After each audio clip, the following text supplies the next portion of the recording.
So, pakita ko lang one of the slice of my work in the onboard as a linen keeper. Slice pa lang to So, sa linen room, which is my area, may mga vacuum na pwedeng hiramin ng crew sa opening hours ko sa umaga or sa gabi.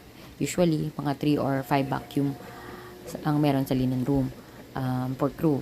And then, ako yung responsible mag-maintain ng cleanliness sa maintenance sa mga vacuum na pinapahirap ko. Sa maintenance, hindi ako yung mismo magkukumpuni ng mga electrical wire o kung ano mang sira ng vacuum. Pinapadala namin siya sa maintenance department, tatawag ako sa dispatcher, then gagawin nila ng report, and then kukumpunihin nila yon. May bibigyan silang maliit na papel, report slip or something like that.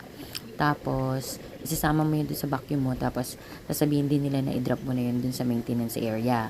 Then, after ilang days or weeks, kung gaano kalala yung sira, tatawagan ka nila or kailangan mo mag-follow up. Tapos, kung hindi na maayos yung vacuum, talagang hindi na maayos, itatapon na siya, best. Yes, itatapon na. Tapos, yung for cleanliness, may mga vacuum bag yan sa loob na kailangan palitan pag malapit na mapuno or pag may mabahong amoy. Kasi minsan may mga crew na matigas yung ulo, tapos ginagamit sa CR, tapos may basa-basa pa. Kaya, yun, nagiging amoy mabaho. Sakit sa bangs. And then, another one is, yun nga, yung vacuum head.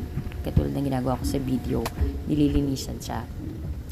Well, pwede naman siya ipalinis. Ang akin lang, gusto ko siya matutunan paano buksan, paano linis.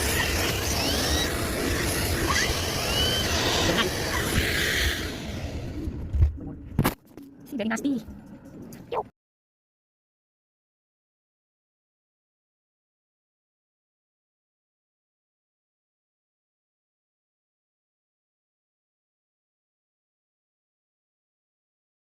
Ano yung mga parts. Ewan ko ba, curious ako sa mga ganyan. Sa mga kuli-kulikot, pag open-open, kung ano-ano. Tapos yung mga tools niya. So, yun lang. Share ko lang. Enjoy. Bye.